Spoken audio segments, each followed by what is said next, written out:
এবার শুরু হতে চলেছে দেশের সবচেয়ে বড় মোকদ্দমা আপকি আদালত রজত শর্মার সাথে।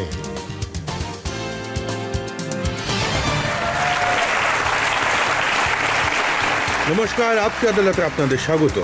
আপকি আদালতে আজ আমরা পেশ করব ফিল্ম ইন্ডাস্ট্রির সব থেকে হ্যান্ডসাম, সব থেকে সুন্দর, সবচেয়ে হট আর সবচেয়ে ফিট তারকাকে। এমন একজন তারকা যার ফিল্মি জগতে কোনো গডফাদার নেই, এক এমন তারকা যার কোনো ক্যাম্প নেই, যিনি নিজের পরিশ্রম, নিজের চেষ্টায় ফিল্ম ইন্ডাস্ট্রিতে জায়গা করেছেন।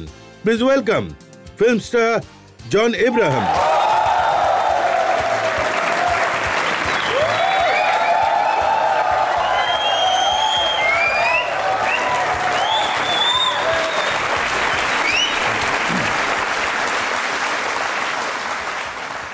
জন, আজকের বিশেষ মোকদ্দমা শুরু করছি, তবে তার আগে আপকি আদালতে আজকের জাজ, বিশেষ করে আমরা যাকে আমন্ত্রণ জানিয়েছি, হিন্দুস্তান টাইমসের সিটি এডিটর সোনাল কালরাকে আপকি আদালতে আজকের জাজ হিসেবে।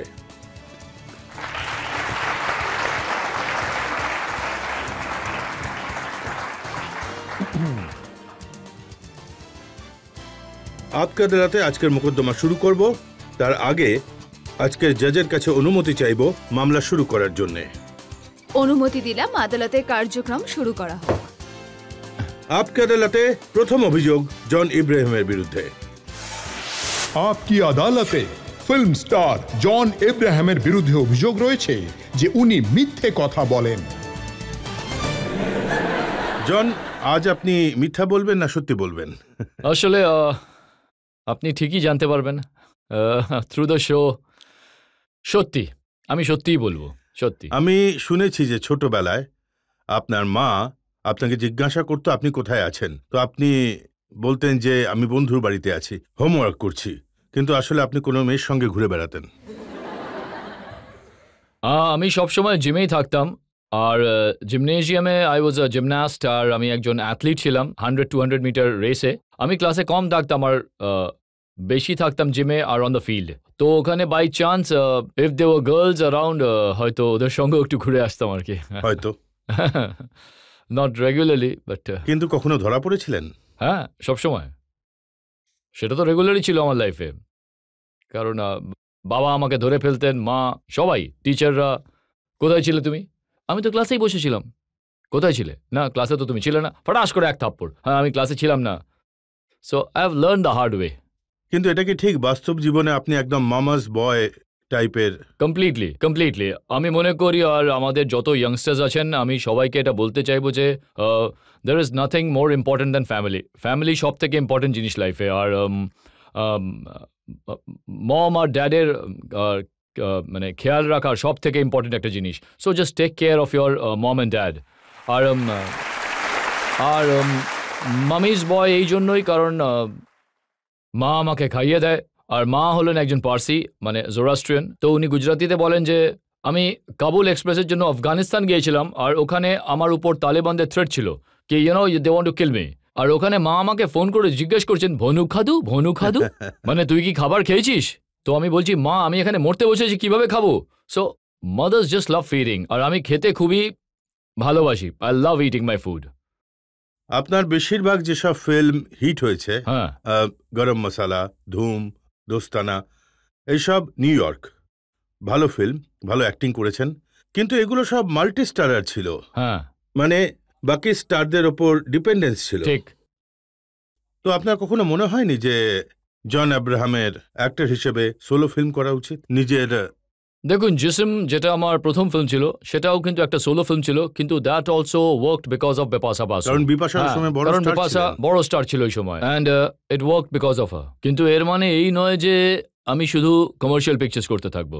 I am going to do different kinds of films. আমি সব কিছু অ্যাটেম্প্ট করবো, আর I believe that I am a solo commercial hero, and Jhootha Hi Sahi is a step in that direction. আর আমি চেষ্টা করে যাব যে আমার যারা অডিয়েন্স রয়েছে একটা জন ইব্রাহিম ফিল্মের জন্য এসেছেন, and I hope they enjoy the film and watch a John Abraham film. এটাই চেষ্টা করে যাই, আর তাতে কোনো মানে অডিয়েন্সের তো সমস্যা হয়, অডিয়েন্স আপনাকে হিরো মনে করে, চার্মিং হিরো মনে করে, কিন্তু যখন আপনি হিট হয়ে যান তখন আপনি ধুমের মতো ফিল্ম করেন যাতে আপনি ভিলেন হয়ে যান। রেস 2 ওতেও আমি villain. So I think the bad boy image really work sometimes. The audience likes that little ওই একটু অদ্ভুত ব্যাড বয়। কিন্তু লোক তো আপনাকে খুব ভালোবাসে, লোক তো আপনাকে হিরোর ভূমিকায় দেখতে চায়। হ্যাঁ, আমি চেষ্টা করব, কিন্তু আর যখন চেষ্টা করেন তখন আপনি অভিষেক বচ্চনের সাথে কিসিং সিন করতে লেগে যান। ওই সময় যখন আমরা ওই সিন করেছিলাম, কতগুলো রিটেক হয়েছিল যেন, ওটার 17 বা 18টা রিটেক হয়েছিল। অ্যান্ড দ্যাট ওয়াজ কারণ আমরা ক্লোজ আসতাম আর ঠিক এইরকম করতাম। আর আর সবাই মানে সেটে যত লোক ছিলেন ওনারা দেখতেন যে এরা কি করবে, এরা কিভাবে করবে। তো finally we turned our heads and do that scene. কিন্তু শুটিংয়ের সময় খুবই মজা হয়েছিল। তবে অ্যাক্টিং আপনার কখনোই প্রথম ভালোবাসা ছিল না। ঠিক। আপনি ফুটবলার হতে চাইছিলেন। হ্যাঁ, আমি এ ডিভিশন ফুটবল খেলতাম ফর আ ক্লাব। আর ওই সময় আমি একটা অপশন পেয়েছিলাম লাইফে, হয় আমি ন্যাশনাল টিমের হয়ে খেলবো অথবা আমাকে MBA করতে হবে। So I left football and I did an MBA। MBAর পর আমি একজন র্যাঙ্ক হোল্ডার ছিলাম। I top 10 my university. আর তারপর আমি কাজে লেগে পড়ি। তো লোকের মনে হয়েছিল যে খুবই ইন্টেলিজেন্ট, খুবই স্মার্ট আছে, ইন্টেলিজেন্ট।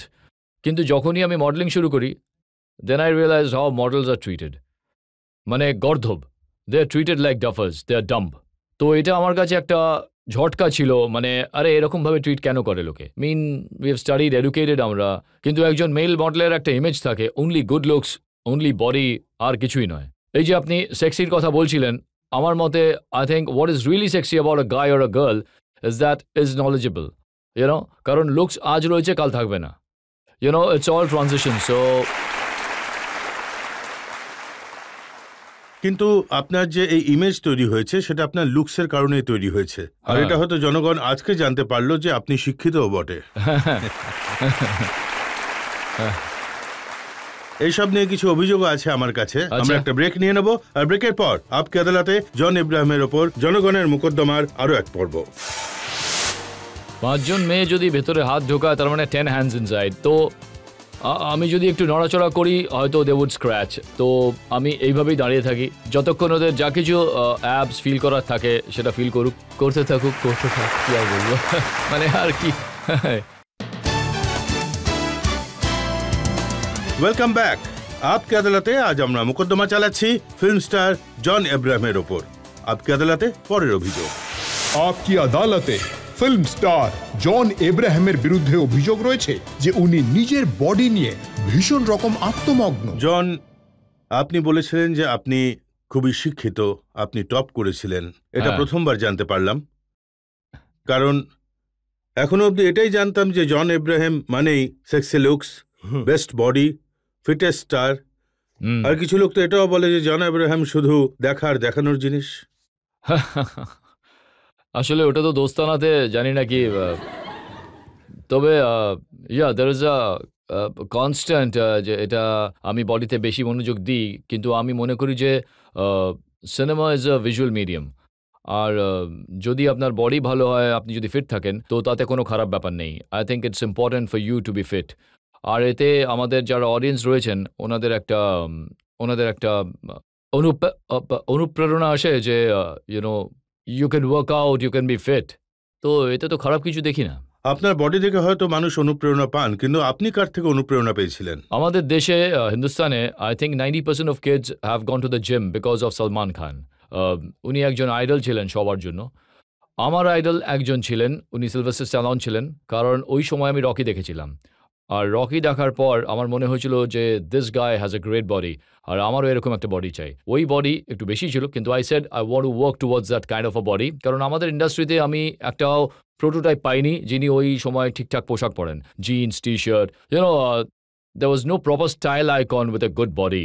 তো আমি সবসময় এটাই ভাবতাম যে যদি আমি ফিল্ম ইন্ডাস্ট্রিতে চলে আসি আর যদি আমি একজন রোল মডেল হয়ে উঠি, then it should be important to tell people যে have a good body but have the right habits. Habit কিন্তু খুবই জরুরি, কারণ বডি যে কেউ বানাতে পারেন, কিন্তু কিভাবে বডি বানাতে হবে সেটা কিন্তু খুবই ইম্পর্টেন্ট জিনিস। No shortcuts. না আমি সিগারেট খাই, না আমি ড্রিঙ্ক করি। I think these are important things. এটা কোনো মরাল, রিলিজিয়াস বা এথিক্যাল জিনিস নয়, but it's important to go about in the right way. যদি বডি বানাতে হয় তাহলে সিগারেট, মদ এই ধরনের জিনিস থেকে দূরে থাকতে হবে, খাওয়ার নিয়ম মেনে খেতে হবে, ডিসিপ্লিনে থাকতে হবে। খুবই ডিসিপ্লিন, খুবই বোরিং লাইফ, খুব বোরিং। কিন্তু আর যদি বডি দেখানোর হয়তো কি করতে হবে? দোস্তানা করতে হবে। ইটস লাইক অ্যাকচুয়ালি আমি অডিয়েন্সকে এটাই বলতে চাইবো যে I am actually very shy. আমি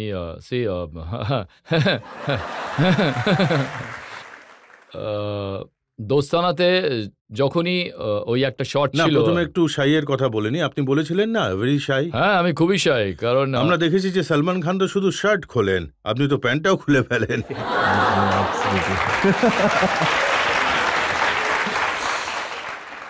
আমি আমার বডিতে খুবই comfortable, but I am also very shy. তো জেনারেলি যখন লোক বলে আরে শার্ট খুলে ফেলো এরকম কিছু, তো আমি সেটা করতে পারি না, কারণ আমি খুবই শাই। কিন্তু জানি না যে দেখুন দোস্তানাতে তো আপনি পুরো ফিল্মটাই ইয়েলো আন্ডারওয়্যার পরে করে ফেলেছিলেন, আর আপনি বলছেন যে আসলে ওতে অনেক ইন্টারেস্টিং কথা রয়েছে। When the clothes used to come, Abhishek আর আমার জন্য, অভিষেকের জন্য পুরো ওয়ার্ড্রোব আসতো শার্টের, আর আমার জন্য 3টে ট্রাঙ্ক আসতো একটা হ্যাঙ্গারে, একটা ইয়েলো, একটা রেড আর একটা হোয়াইট।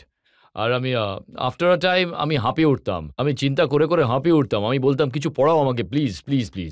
কিন্তু যখনই আমি ফার্স্ট শটটা নিই, তো getting out of the water, at that point of time লোকজন, করণ জোহর ওখানে বসেছিলেন, and he said that I will sell the film on this shot, on the shot of you walking out of the water. And I said, এতে এমন কি ব্যাপার আছে? He said, no, this is the shot. তো exactly উনিই জানতেন ফিল্মের সঙ্গে উনি কি করতে চলেছিলেন। আর তারপর নিউ ইয়র্ক, হ্যাঁ ওতেও নিউড সিন করেছেন পোশাক খুলে ফেলে। হ্যাঁ, ওটা তো that was a torture scene. তো আমার মতে আমি কবিরকে জিজ্ঞাসা করি, should I mean how do you do a torture scene, how are the prisoners tortured? তো উনি বলেন যে প্রথমে তো ওদের পোশাক খুলে ফেলা হয়, তারপর they are put them on ice blocks, তারপর ওয়াটার লগিং, ওয়াটার বোর্ডিং যাকে বলা হয়। So we went through the entire process of going through the torture, and I went through every step of that. এটা খুবই দরকার ছিল। কিন্তু new ইয়র্কে বেশিরভাগই, যেমন আদিত্য চোপড়া আমাকে বলেছিল যে জন, যদি দোস্তানাতে তোমাকে বডির জন্য মনে রাখা হয়, নিউ ইয়র্কে কিন্তু তোমাকে পারফরমেন্সের জন্য মনে রাখা হবে। And New York for me is a bigger commercial hit than Dostana, which a lot of people don't know. New York is far bigger commercially. কিন্তু নিউ ইয়র্কে যে ছবি ছিল ওটাকে নিয়ে এখানেও কেস হয়েছিল। দিল্লি আদালত বলেছিল যে এরকম ছবি খবরের কাগজে ছাপা হয়েছে, এই ধরনের ছবি যারা তোলায় তাদের জেলে পাঠিয়ে দেওয়া উচিত। আরে বাপরে। কিন্তু আসল কারণটা কি? আপনাকে ফিল্মে বিনা পোশাকেই বেশি দেখা যায়। খুব গরম লাগে।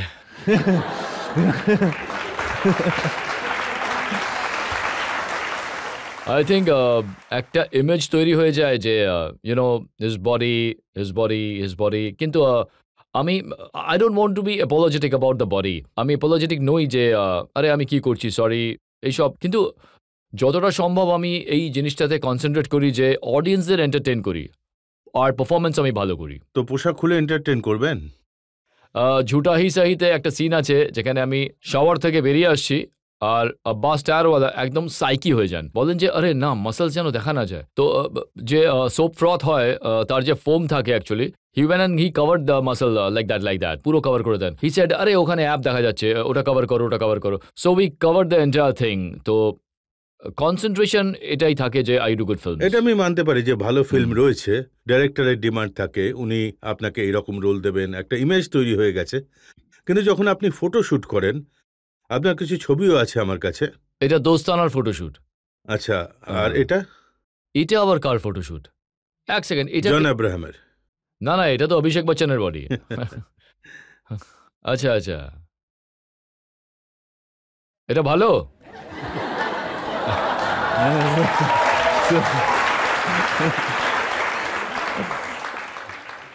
দেখুন, কিছুদিন অন্তর অন্তরই কোনো ম্যাগাজিনে আপনার ছবি দেখতে পাই, যাতে পোশাক ক্রমশই কমে যাচ্ছে।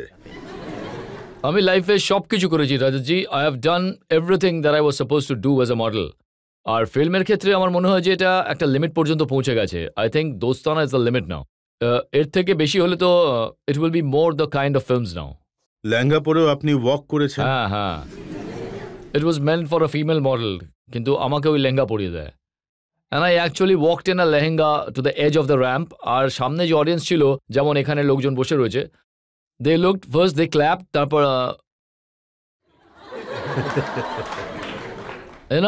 তারা শকে চলে গেছিলেন, যে এক্সপ্রেশনটা আসে না, দে ওয়ার শকড। এই একটা পাগল নাকি, এই র্যাম্পে কি করছে? আমি একটা খবর পড়েছি যে জন আব্রাহাম নিজের বাটের ইন্স্যুরেন্স করিয়েছেন, তা আবার 10 কোটি টাকার।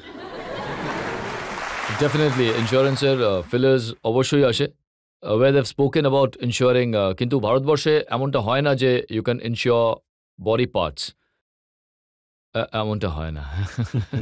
তাহলে এবার জনগণের কাছে জানি ওনাদের কেমন লাগে আপনার এই ধরনের রোলের ব্যাপারে। কে কে প্রশ্ন করতে চান? অভিষেক বচ্চনকে কিস করার পর আপনার কেমন ফিলিংস হয়েছিল?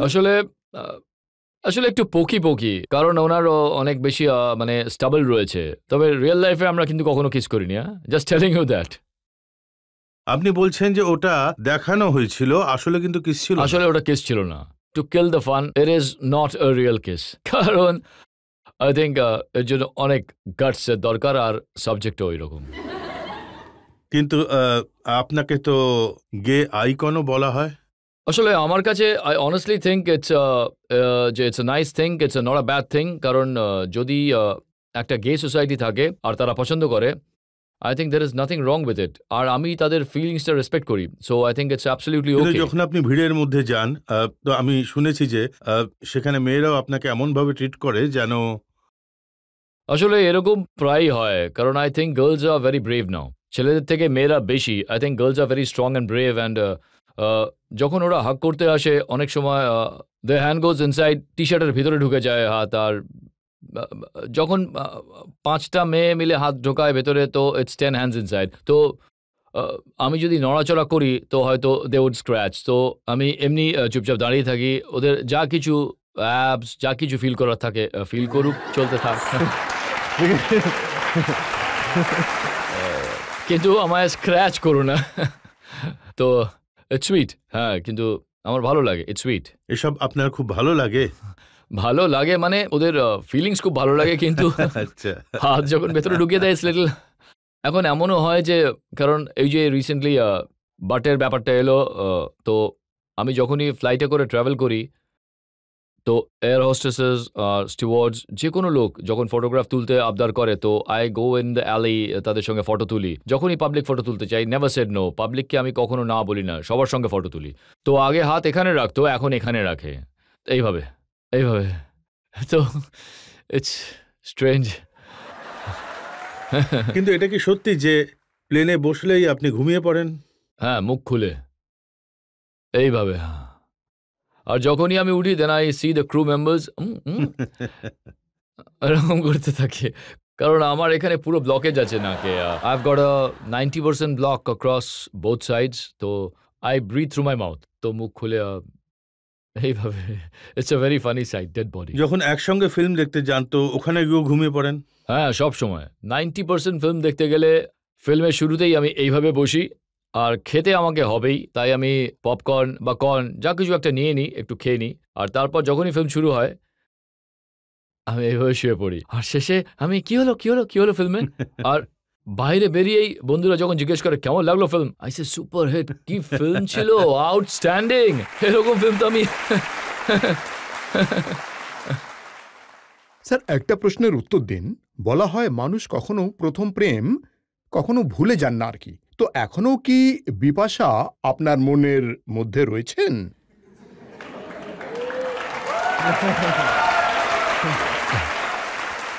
স্যার প্লিজ প্লিজ সত্যি বলবেন, মিথ্যে বলবেন না। বিপাশা ইজ ডেফিনেটলি আমার জন্য খুবই স্পেশাল, কারণ রিলেশনশিপ থাকুক বা না থাকুক লাইফে, কিন্তু যেভাবে বিপাশা আমাকে সাপোর্ট করেছে ইন্ডাস্ট্রিতে, আর she is been a very solid figure for me. তো আমি বিপাশাকে ডেফিনেটলি ভালো তো বাসি, কিন্তু তার থেকে বেশি আমি ওকে রেসপেক্ট করি। মানে Bipasha, she is a woman full of dignity, আর ও নিজের ডিগনিটিটা মেনটেন করেছে, and I really respect her for that, কারণ ও নিজেও একটা মিডল ক্লাস আপব্রিঙ্গিং থেকে এসেছে আমার মতোই, and she is really maintained herself beautifully. তো আমি এটাই বলতে চাইবো যে একজন মেয়েকে রেসপেক্ট করা খুবই প্রয়োজন, কারণ love is temporary, love will come and go, but respect is permanent. So I will always respect Bipasha Basu because she is superb. হ্যাঁ, থ্যাংক ইউ। আমরা একটা ব্রেক নিয়ে নেব, আর ব্রেকের পর আপকে আদালতে জন আব্রাহামকে জিজ্ঞেস করব ওনার সেই সম্পর্কের ব্যাপারে যেটা সবাই জানতে চান। এই ঘড়িটা আমি এই জন্য পরে আছি কারণ আমি আপনার শোতে আসছি, আর জুতোটাও, কারণ আমি হাওয়াই চটি পরি আর ঘড়ি পরি না। তো this is the form of dressing, যে আমাকে ঠিক করে পোশাক পরতে হবে ঠিক পদ্ধতিতে, কারণ I am coming on a Rajat Sharma show, up কি আদালত। তো ঠিকঠাক পোশাক পরেছি আমি। আপকে আদালতে আজ আমাদের অতিথি হলেন ফিল্ম স্টার জন আব্রাহাম। আপকে আদালতে পরের অভিযোগ। আপকি আদালতে ফিল্ম স্টার জন এব্রাহামের বিরুদ্ধে অভিযোগ রয়েছে যে উনি স্বার্থপর হয়ে গেছেন। জন, এটা আমার অভিযোগ নয়, একটা ইন্টারভিউতে আমি পড়েছি যেখানে আপনি বলেছেন যে এখন আমি কোল্ড আর সেলফিশ হয়ে গেছি আর বেশি মনোযোগ দিচ্ছি নিজের ক্যারিয়ারের ওপর। আসলে এই অভিযোগটা অনেকটাই সত্যি, আর ইনফ্যাক্ট এখানে গিল্টি পার্টি আমি নিজেই। তো আমার মতে আমার দিক থেকে প্রায় এমনটাই হয়েছে যে ফ্যামিলির জন্য আমার কাছে সময় থাকে না, because I am obsessed with my career. আমি একদম অবসেসড যে আমায় কোন ফিল্ম করতে হবে। আমি প্রতিদিন স্ক্রিপ্ট পড়ি, তারপর আমি বসে ভাবি, তারপর প্রডিউসারের সঙ্গে দেখা করি, তারপর কারেকশনস করি। যখন আমি শুতে যাই 3টে বেজে যায়, আর যখন আমি উঠি 6টা বেজে যায়। So I hardly sleep, I am just concentrating on my work. আমি পকেটে টাকা রাখি না। আর এই যে ঘড়িটা আমি পড়েছি কারণ আমি আপনার শোতে আসছি, আর জুতোটাও কারণ আমি হাওয়াই চটিই পরি আর ঘড়ি পরি না। তো this is the form of dressing. তো আমায় ঠিকঠাক পোশাক পরতে হবে আর সঠিক পদ্ধতিতে, কারণ I am coming on Rajat Sharma show, up কি আদালতে। তো ঠিকঠাক পোশাক পরেছি, কিন্তু পকেটে কখনো টাকা থাকে না। আমার সঙ্গে যে কাজ করে, যার নাম চিরঞ্জীব, যে আমার ড্রাইভারও বটে আর অ্যাসিস্ট্যান্টও, মানে ও ওয়ান স্টপ শপ, ওকে আমি বলি যে আরে চিরু আমাকে 10টা টাকা দে না, আমায় একটা কার্নেশন কিনতে হবে, বা 4 টাকা দিয়ে আমাকে একটা গোলাপ কিনতে হবে। তো এইভাবে আমার লাইফ চলে, সব কিছুই ধারেতে। I used to sometime take flowers. সালমানের সঙ্গে এই ব্যাপারটা নিয়ে আপনার মন কষাকষি হয়েছিল, ক্যাটরিনার সঙ্গে আপনার এমন বন্ধুত্ব হয়েছিল। না, এই কথাটার কোনো সত্যতা নেই, এই কথাটায় কোনো সত্যতা নেই। আর আমি এটাও বলতে চাইবো যে ডেফিনেটলি সলমান আর আমার মধ্যে কোনো প্রবলেম আছে, কিন্তু আমি আজ পর্যন্ত জানি না যে সেই প্রবলেমটা আসলে কি। ড্যাড আর মম আমার লাইফে এটাই বলেছেন যে বাবু তুই কাজ করে যা, ভালো করে কাজ কর, ব্যাস তাহলেই হবে। Don't fight with people, it's not important to fight with people.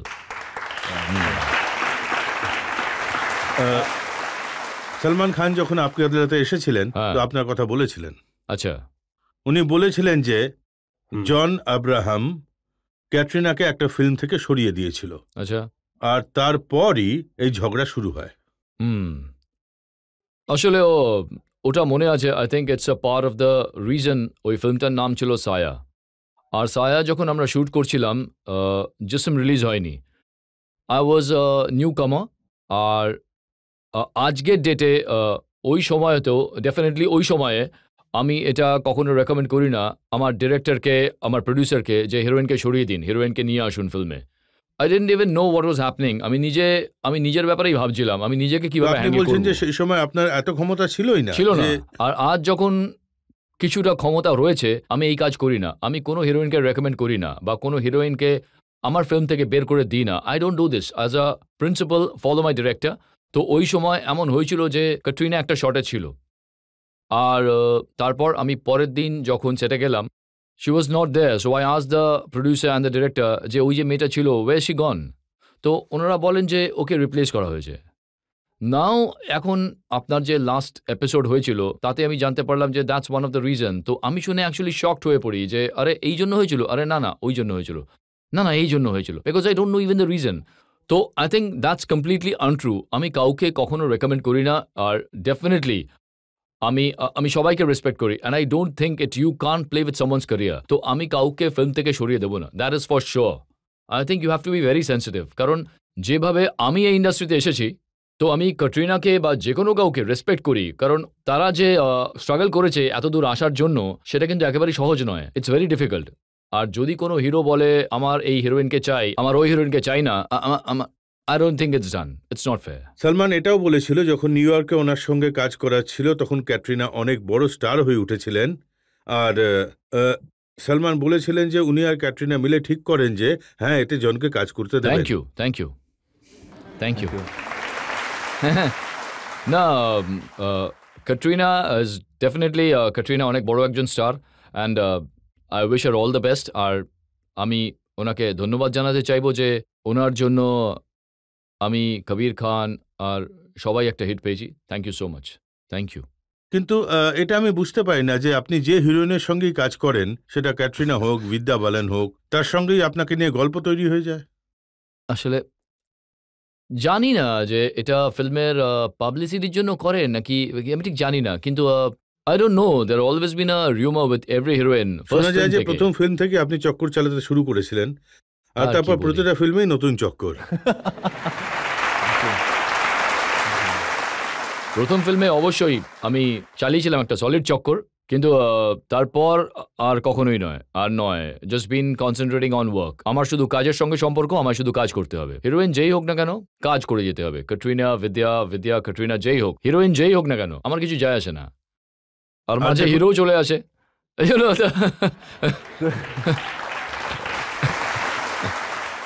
অন্যের বিয়েতে যখন নাচতে যান তখন এটা খেয়াল থাকে না? এই একটা কথা আপনি রাজতজি খুবই ভালোই বলেছেন। আপনি ভালো বলেছেন এই নাচের কথাটা। আমি কখনো বিয়েতে অপিয়ারেন্স করি না।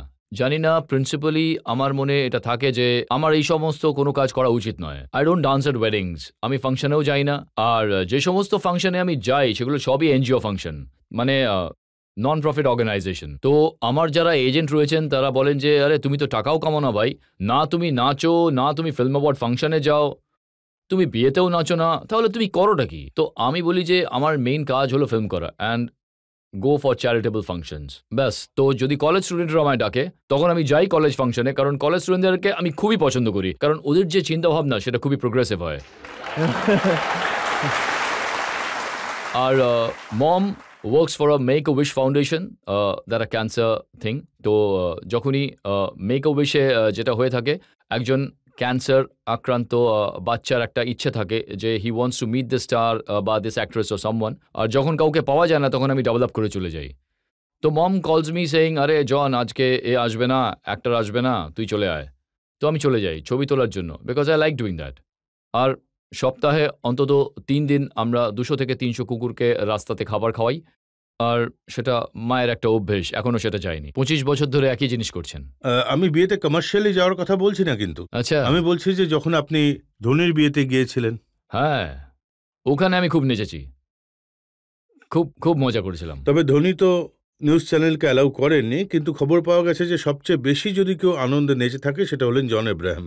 হ্যাঁ, আমি আসলে ওখানে ক্রাউড খুবই কম ছিল, আমি একটু ফ্রিও ছিলাম, তো I just enjoyed, I had a great time. উনি একজন মজা হয়েছিল যথেষ্ট বিয়েতে। বড় ক্রিকেটার, ওনার অনেক বন্ধু আছে ধোনির, ওদেরও ধোনি কিন্তু নিজের বিয়েতে ডাকেননি। তো ওরা জিজ্ঞেস করছিলেন, আমায় বলছিলেন যে জন আব্রাহামকে ওদের কাকা হয়, যে ওকেই ডাকা হয়েছে। আসলে ধোনি আর আমার ভ্যালিউ অনেকটাই সিমিলার। ও রাঁচির ছেলে আর খুবই সিম্পল একটা ছেলে। He is a very straight boy, খুবই সৎ, অনেস্ট। আর আমি অন রেকর্ড বলতে চাই যে I think he is if not the best one of the best captain's of the Indian cricket team in the history of Indian cricket. কারণ ও খুবই tactical, খুবই strategic এবং একজন ফ্যামিলি ম্যান। তবে একটা ব্যাপার আমাদের মধ্যে ও খুব বাইক পছন্দ করে। হি লাভস মোটরসাইকেলস, আর ওর কাছে 29টা মোটরসাইকেল আছে, আর আমার কাছে শুধু 4টে রয়েছে। সো আপনার কাছে 4টে মোটরসাইকেল আছে, কিন্তু আপনি যে গাড়িটা চালান সেটাও খুবই সাধারণ। হ্যাঁ, আমি জিপসি চালাই, মারুতি জিপসি। তো আমি যখনই জিপসি কিনতে গিয়েছিলাম তখন যিনি গাড়িটা বিক্রি করছিলেন উনি জিজ্ঞেস করেন, is this for your security? তো আমি বলি না, এটা আমার জন্যই। কারণ আমার কিসের জন্য সিকিউরিটি চাই, আমি তো যথেষ্ট। তো ওটা আমি এই জন্যই কিনেছিলাম, কারণ ড্যাড যখন প্রথমবার জিপসি বুক করেছিল, when I was really young in first standard, second standard, ড্যাডের যেটা বুকিং নাম্বার ছিল, that was booking number 1 on the Gypsy. ঠিক ওই সময় he got cheated by his partner. তখন আমাদের কাছে টাকা ছিল না, and we didn't get a Gypsy. তাই ওই জিপসিটা একটা ফার্স্ট গার্লফ্রেন্ডের মতো হয়েছিল। You know that first crush you had in life, আমার ওইটাই চাই।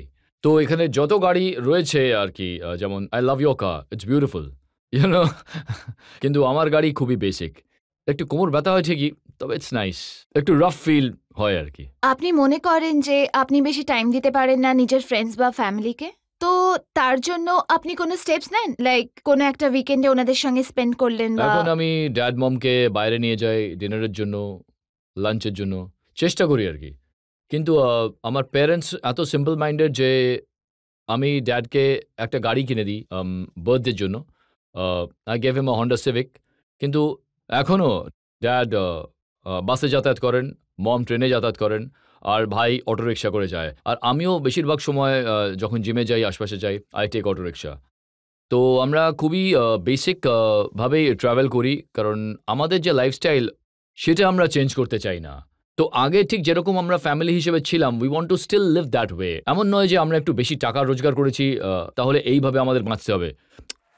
You know, that's very important. আপনি একজন বড় স্টার, টাকা পয়সা আছে, ফেম আছে, নাম আছে, বড় ফিল্ম কমার্শিয়ালে সাকসেস আছে, এরপরও আপনি এত সিম্পল লাইফ কাটান। আমার এখনও মনে আছে ব্যাংক অফ মহারাষ্ট্রতে আমার অ্যাকাউন্টে 550 রুপিস ছিল, 550 টাকা ছিল যখন আমি এই ইন্ডাস্ট্রিতে পা রাখি, জাস্ট 550 রুপিস। আর আমার মাইনে ওই সময় 4800 টাকা ছিল। And I am talking about 2003 when I came to the industry at 550 rupees। যেভাবে আমি এসেছি, আমার এটাই মনে হয় যে আমি এখান থেকে যদি যাই, নিজের ক্ষমতায় যাব, নিজের ক্ষমতায় থাকবো। I don't have need the support of anybody else. কারণ জন এব্রাহাম হলো একজন ইন্ডিভিজুয়াল, আর সে কারোর বন্ধুও নয়, কারোর শত্রুও নয়, কোনো কিছু নয়, কাজ করবে আর সে বেরিয়ে যাবে। কিন্তু জন এব্রাহাম হলো খুবই স্ট্রং একজন ইন্ডিভিজুয়াল, আর নিজের অডিয়েন্সের কাছে একজন রিপ্রেজেন্টেশন। কারণ আমি এটা মনে করি যে আমাদের এখানে বেশিরভাগ মেজরিটি অডিয়েন্স যারা রয়েছে অ্যাবসলিউটলি আমার মতোই। They are all, I am sure they are all middle class, they are all middle class, right?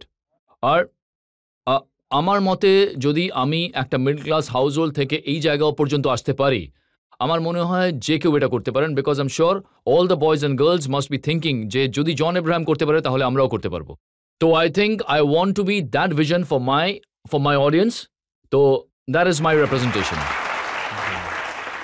আমার তো মনে হয় এর থেকে লোক অনেক কিছু শিখতে পারবেন। আপনি খুব ভালো কথা বলেছেন, আর আমি চাইবো ওর জন্য লোক অনেক হাততালি দিক, আপনাকে চেয়ার করুক। আর জন, আমার এখানে কাজ তো শুধু অভিযোগ করা, তো আমি একটা ব্রেক নিয়ে নিচ্ছি, আর ব্রেকের পর আপকে আদালতে জন এব্রাহামের ওপর জনগণের তরফ থেকে আরো কিছু অভিযোগ। শাহরুখ আর অক্ষয়ের পর যারা 25 বছর আগে এসেছে ইন্ডাস্ট্রিতে, আমি হলাম সেই একমাত্র অ্যাক্টর যার কিন্তু কোনো ব্যাকিং নেই। Welcome back. আপকে আদালতে আজ আমরা মোকদ্দমা চালাচ্ছি, অভিযোগ লাগাচ্ছি, সাফাই চাইছি ফিল্ম স্টার জন এব্রাহামের থেকে। আপকে আদালতে পরের অভিযোগ। আপকি আদালতে ফিল্ম স্টার জন এব্রাহামের ওপর অভিযোগ রয়েছে যে উনি বেশি ঝুঁকিপূর্ণ স্টান্টও নিজেই করেন। জন, যখন আমি আপনার ব্যাপারে পড়ছিলাম তো তখন জানতে পারলাম যে আপনার এলবো আর আপনার শিন স্প্লিন্টসে জিমে চোট লেগেছিল। ঠিক। আপনার বেশ কিছু হাড়ও ভেঙেছিল। হ্যাঁ। লেফট ফুট অ্যাক্সিডেন্টে আহত হয়েছিল। হ্যাঁ। ফ্রন্ট ফুট অন্য কোনো ঘটনায় ভেঙে গিয়েছিল। এত চোট খেয়ে আপনি কি প্রমাণ করতে চান? দেখুন, যখন আমি প্রথম ফিল্ম ইন্ডাস্ট্রিতে আসি, ওই সময় আমার যে প্রথম পিকচার ছিল সেটা বচ্চন সাহেবের সঙ্গে ছিল। ইট ওয়াজ আ ফিল্ম কল এতবার, উইচ রিলিজ 4th, যেটা ঠিকভাবে চলেনি। ওই সময় I had broken my left arm. এই জায়গাটা পুরো ভেঙে গিয়েছিল। তো আমি নিজেই ওই সময় গাড়ি চালাচ্ছিলাম, টাটা সিয়েরা, আর আমি এইভাবে গিয়ার চেঞ্জ করতাম আর এইভাবে চালাতাম। তো ওই সময় পুরো এই পর্যন্ত ভেঙে গিয়েছিল। আর ওই সময় বচ্চন সাহেবের ডেট খুবই ইম্পর্টেন্ট ছিল, আর এখনও রয়েছে। তো Amitabh Bachchan comes to shoot, you have to be there. তো কাস্টের বদলে একটা রিমুভেবল কাস্ট পরে আমি কাজ চালিয়ে নিতাম। তো শটের আগে ওই কাস্ট খুলে ফেলো, কাজ করো, আর আবার লাগিয়ে দাও, আর আইস প্যাক্স লাগিয়ে দাও ওতে। তো ওই সময় আমার মনে হয়েছিল যে I think I am slightly accident prone. আর তারপর আমার মনে হয়েছিল, যেমনটা আমি ফিল্মস করতে থাকি, ধুমে আর হুকিয়া ক্রুকে আর অনেক ধরনের ফিল্মে, একটা বাইক অ্যাক্সিডেন্টে 2006-এ যখন আমি বাইক থেকে পড়ে যাই, তখন আমার বাঁ পায়ে বাইকের পুরো পেগটা এখান দিয়ে ঢুকে আর এখান দিয়ে বেরিয়ে যায়। কিন্তু আই ডোন্ট নো, জানি না কেন আমার স্টান্টস করতে ভালো লাগে, আমার খুবই ভালো লাগে, ভীষণ ভালো লাগে। I just enjoy it. যদি কেউ আমায় বলে যে তুমি, যেমনটা নিউ ইয়র্কের ক্লাইম্যাক্সে আমি 50 তলা একটা বিল্ডিং থেকে নিচে নামছি, তো ওই স্টান্টটা ইজিলি এরকম স্টুডিওতে হতে পারতো, একটা গ্রিন ম্যাট লাগিয়ে। কিন্তু আমি আমার ডিরেক্টরকে বলি যে, কবির, আপনি যে শটটা পাবেন সেটা কি ভালো পাবেন এখান থেকে? তো উনি বলেন হ্যাঁ হ্যাঁ, উনি তো ডিরেক্টর, বলবে যে হ্যাঁ আমি খুব সুন্দর শট পাবো এখান থেকে। তো আমি বলি ঠিক আছে, I will go down for you. তো যখনই আমি নিচে নামছিলাম, যখন আমি সেকেন্ড মানে 48 ফ্লোর পর্যন্ত পৌঁছই, তখন ওই উইন্ডো ক্লিনিকের লোকটা আমাকে বলে আপনি কিন্তু উপরে উঠতে পারবেন না, আপনাকে গ্রাউন্ড ফ্লোর পর্যন্তই যেতে হবে, কারণ ওদের যে ক্যারাবিনারটা রয়েছে সেটা একদিকেই যায়। তো আমি বলি ঠিক আছে। তো আমি নিচে নামি আর 20 তলায় যখন পৌঁছলাম, তখন presidential elections were going on in America, November 4 যখন প্রেসিডেন্সিয়াল ইলেকশনস চলছিল। তো 3 ঘন্টা আমি ওখানেই ওই জায়গায় আটকে ছিলাম। আর দেন আই রিয়েলাইজ যে খুবই কঠিন একটা কাজ, এসব করা উচিত নয়। কিন্তু এখনও আমার টেনিস এলবোর একটা প্রবলেম রয়েছে। যদি কেউ না জানে, tennis elbow is tendinitis, it's a very painful thing. আর এখানে শিন স্প্লিন্টস রয়েছে, ভেরি পেইনফুল। তো আমি অ্যাকচুয়ালি আমি হাফ হ্যান্ডিক্যাপটি বটে। তো আমি যে বডি বানিয়েছি খুব কষ্ট করেই বানিয়েছি। It's taking me a lot of time. কিন্তু রিস্ক নিতে আপনি পিছিয়ে আসেন না। না না, আমার ভালো লাগে। আমার এটাই মনে হয় যে আমি অন রেকর্ড বলতে চাইবো, I want to be the next action hero of this country, you know, because I think আমাদের দেশে, আই থিঙ্ক অক্ষয়ের পরে, I don't think we have a legitimate action hero, a proper action hero. হ্যাঁ, তো দেখুন, আপনি ধুমে যেভাবে bike চালিয়েছিলেন তাতে তো প্রমাণ করে দিয়েছিলেন আপনি কতটা অ্যাকশন করতে পারেন। হ্যাঁ। কিন্তু ওটা দেখে দেশের যুবকরা যদি ওইভাবে বাইক চালাতে থাকে তো? দেখুন, আই থিঙ্ক ওটা একটা খুবই খারাপ এক্সাম্পল, কারণ যখনই ইয়াংস্টার্সরা আমায় দেখে, দে রেস দ্য বাইক আর হুইলিজ করতে থাকে। আমি দাঁড়িয়ে সবসময় তাদেরকে বলি হেলমেট পরো আর স্লো যাও। আর যদি তুমি মেয়েকে ইমপ্রেস করার চেষ্টা করছো, তাহলে এত জোরে যদি তুমি যাও, তাহলে সেই মেয়েটা তোমায় দেখবে কি করে? একেবারে হুশ করে চলে গেলে, তো you know, just in Dhoom style, তুমি হেলমেট পরো, স্লো যাও, মেয়ের সামনে বাইকটা দাঁড় করাও, হেলমেট খোলো আর দেখো, you know, but don't go fast like an idiot. কারণ আমাদের যত ইয়াং গার্লরা রয়েছে তারা এটাই বলে যে কাউকে এখান থেকে ফুল স্পিডে যেতে দেখলেই বলে আরে ইডিয়েট শালা কিভাবে গেল, এ কথাই বলে। কেউ ভালো তো বলে না, ছেলেরাও কিন্তু বলে না। আর ছেলেরা বলে যে নিজে কি জন ইব্রাহিম ভাবছে নাকি, মানে কি। একবার আমার সঙ্গেও কিন্তু এমনটা হয়েছিল, মানে আমি সিগন্যালে দাঁড়িয়েছিলাম হেলমেট পরে, আর I was on my motorcycle like that, আর একটা কলেজ স্টুডেন্ট এসে আমার পাশে দাঁড়ায়, আর হেলমেটে ছিলাম রাতে, কেউ দেখতেও পাচ্ছিল না আমাকে দেখে বলে নিজেকে কি জন ইব্রাহিম ভাবছো নাকি। আর তো প্রথমে আমি ভাবলাম যে হেলমেটটা খুলবো নাকি কি করি, তাও ভাবলাম না, এটা ঠিকই আছে, হেলমেট পরেই থাকি। তো আমার স্টান্টস করতে খুবই ভালো লাগে, enjoy doing stunts. But I think আমাদের জন্য অনেক সেফটি মেজার্সও থাকে, যেটা আমরা ফিল্ম ইন্ডাস্ট্রিতে পাই, রিয়েল লাইফে সেটা পাওয়া যায় না। আর এই জন্যই এত অ্যাক্সিডেন্টস হয়। So please go slow guys, no point in going fast and showing off, কিছুই হবে না। You are only travelling your parents again at home, don't travel your parents. কিন্তু আপনার প্যারেন্টসের ট্রাভেল হবে না যখন আপনি স্পেসে যাবেন। আমি শুনেছি আপনার স্বপ্ন রয়েছে আপনি স্পেসে যেতে চান। It sounds crazy, but I want to go on the moon. আমার ইচ্ছে রয়েছে, আমি I get out and I see the earth from outside. You know, যেমন আমাদের উইং কমান্ডার রাকেশ শর্মা বলেছিলেন, সারে জাহাঁ সে আচ্ছা হিন্দুস্তান হামারা, you know, when you see it from out. যতটা আপনি ডেয়ার ডেভিল, যতটা আপনাকে স্টান্ট বাজ মনে হয়, আমি শুনেছি যে আপনি ততটাই ইমোশনাল। একটু বেশি ইমোশনাল আমি। ছোট্ট কথাতেই আপনার চোখে জল এসে যায়। বেশ ইমোশনাল, কারণ আমার মমও এরকম। আর আমাদের লাইফে প্রতিদিন আমরা বাচ্চাদের দেখি যারা টার্মিনালি ইল, যাদের ক্যান্সার হয়েছে। আর প্রথমে মা কাঁদতেন, কিন্তু এখন মা খুবই স্ট্রং হয়ে গেছেন। কিন্তু যখন আমি যাই, আমি নিজেকে কন্ট্রোল করতে পারি না, কারণ দে আর 6 years old and 7 years old, আর ওরা স্মাইল করছে আর পিছনে দাঁড়িয়ে ওদের প্যারেন্টসরা কাঁদছেন, কারণ ওরা তো জানেই না যে ওদের হাতে আর মাত্র 6 মাস বা 8 মাস রয়েছে। So I am little weak that way, আমি মোটেও স্ট্রং নই। আর যদি কেউ পশুকে মারে বা কোনো পশু যদি কষ্টের মধ্যে থাকে, I don't like it. And home for the aged, যেখানে আমার মা যায়, হোম ফর দি এজেড, যেখানে it's an old age home, আর ওখানে ইয়াংস্টার, এরকম ইয়াংস্টার যারা প্যারেন্টদের নিয়ে এখানে এসে বলে মম ড্যাড আমরা কাল ফিরে এসে তোমাদেরকে নিয়ে যাব, আর কখনোই আসে না। So and this is happening in India. এই যে ওয়েস্টার্ন কালচারের কথা আমরা বলছি, তো ভারতবর্ষেই হচ্ছে এটা, আর এটা খুবই ডেঞ্জারাস প্রেসিডেন্স, কারণ we are known to be family people, you know, and this is what's happening, কারণ অনেক নিউক্লিয়ার ফ্যামিলিজ তৈরি হয়ে গেছে। যত লোকের কথা আপনি বলছেন, অভিষেক, ঋত্বিক, এরা সবাই সেই স্টার যাদের পরিবারে হ্যাঁ অ্যাক্টিং এদের রক্তে রয়েছে। আপনার কি মনে হয় না যে আপনি একা এসে পড়েছেন এত বড় একটা জঙ্গলে? আসলে এই কথাটা অ্যাকচুয়ালি আমায় কালকেই একজন বলেছিল যে শাহরুখ আর অক্ষর পর যারা 25 বছর আগে এসেছিল ইন্ডাস্ট্রিতে আমি হলাম সেই একমাত্র অ্যাক্টর যার কিন্তু কোনো ব্যাকিং নেই। ততদিন পর্যন্ত আমার কিন্তু অ্যাকচুয়ালি রিয়েলাইজেশনও হয়নি যে I am here by myself. তো আমার কাছে আপনি ঠিকই বলেছেন, the sustenance is a little difficult. যে নিজেকে সাস্টেইন করে আমাকে সবসময় প্রতিটা স্টেপে আমাকে নিজেকে প্রুভ করতে হয়। কি আচ্ছা, জন ইব্রাহিম ধুম ভালো করেছে, আচ্ছা ঠিক আছে দেখা যাক। গরম মশালা ঠিক আছে। নিউ ইয়র্ক না ওয়েট আরও একটা দেখা যাক।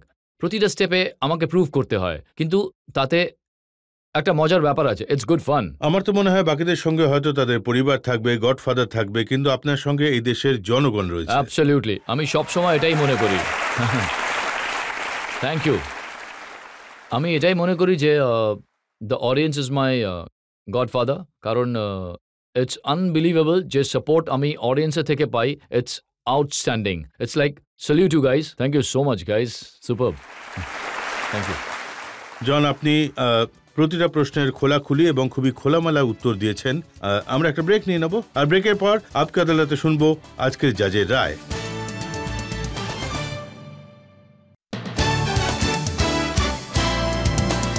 Welcome back.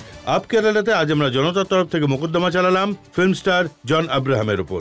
এনাকে আমরা জিজ্ঞেস করলাম এনার সেক্স অ্যাপিল ইমেজের ব্যাপারে, এনার পার্সোনাল লাইফের ব্যাপারে জিজ্ঞেস করেছি। জন আব্রাহামকে জিজ্ঞেস করলাম ওনার সেসব ফিল্মের ব্যাপারে যেগুলো হিট হয়েছে আর যে ফিল্মগুলো হিট হয়নি। আপকে আদালতে এখন সময় হয়েছে আজকের জাজ এইচটি সিটির এডিটর সোনাল কালরার রায়দানের।